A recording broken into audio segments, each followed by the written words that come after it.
కృష్ణా జిల్లా మోపిదేవి మండలం మోపిదేవి గ్రామంలో వేంచేసి ఉన్న శ్రీ వల్లి దేవసేన సమేత సుబ్రహ్మణ్యేశ్వర స్వామివారికి కళ్యాణ మహోత్సవం అంగరంగ వైభవంగా నిర్వహించారు.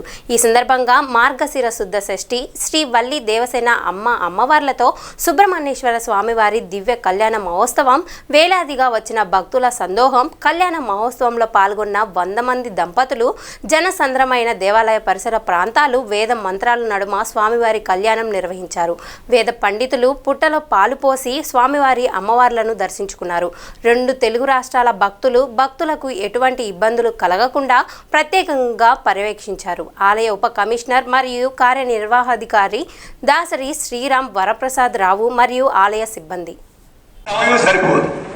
ఎప్పుడు మన కృష్ణారామాన్ని అడగడు, మా పక్కింటి వాడు ఆనందంగా ఉన్నాడు.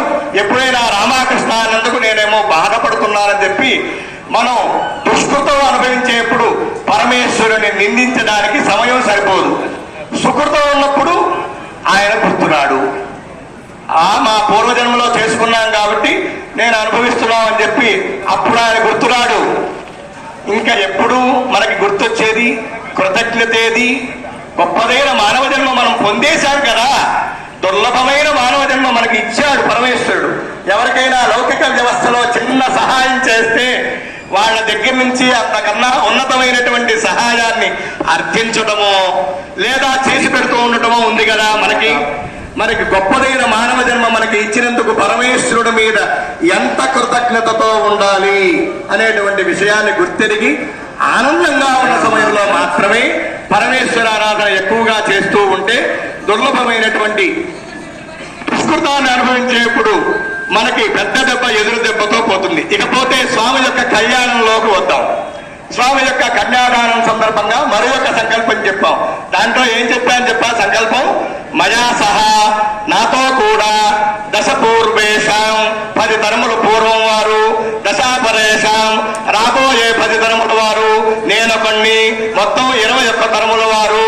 ఎవరైనా మా పితృలోకంలో మా వంశంలో ఉన్నవాడు ఎవరైనా పితృదేవతలు ఉండి ఉంటే, ఎక్కడ నరకలోకంలో కనుక ఉండి ఉంటే, మన యొక్క పితృదేవతలు ఉండబోతుంటే ఈ చేసినటువంటి దివ్య కళ్యాణ మహోత్సవ ఫలితం వలన వాళ్ళు వెంటనే నరకలోకంలో నుంచి ఉద్ధరింపబడి నరకాతు ఉత్తీర్య శాశ్వత బ్రహ్మలోకే నిత్య నివాస సిద్ధ్యర్థం అని సంకల్పం చెప్పాం. వాళ్ళు వెంటనే బ్రహ్మలోకానికి చెందబడతారట. అదేమిటండి, ఎప్పుడన్నా పరమేశ్వర ఆరాధన చేయాలనేటువంటి బుద్ధి కలగడమే కొద్దిగా వస్తుంది. ఈ జరిగినటువంటి ఈ ఫలితం ఏదో మన యొక్క పితృదేవతలకి వెళ్ళిపోతుంది, వాళ్ళు బ్రహ్మలోకంలోకి వెళ్తారు, మనకేమిటి ఉపయోగం అనుకుంటే, ఇందాక సప్తఋషులను ఆవాహన చేశాం కళ్యాణంలో. సప్తఋషులు ధర్మాన్ని కాపాడి రక్షించారు కాబట్టి మన యొక్క పితృదేవతలు ఉన్నారు, మన యొక్క గురువులు పితృదేవతలు ఉన్నారు. ధర్మాన్ని కాపాడి రక్షించారు కాబట్టి వాళ్ళ యొక్క సంతానమే మనమంతా కూడా. కౌండిన్య గోత్రం అండి, వాసిష్ఠ గోత్రం అండి, పౌడిపాడ గోత్రం అండి చెబుతున్నాం కదా. ఆ ఋషుల యొక్క సంతానమే.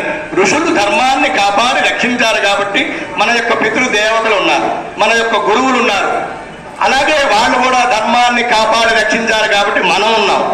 ధర్మాన్ని కాపాడి రక్షించడం వలన వాళ్ళు బ్రహ్మలోకానికి చెందడం వలన వెంటనే వాళ్ళు ఏమంటారట, ఆహా నా వంశంలో పుట్టినందుకు ధర్మమైన కార్యములు ఆచరిస్తున్నాడు కాబట్టి వంశాభివృద్ధిగా ఉండు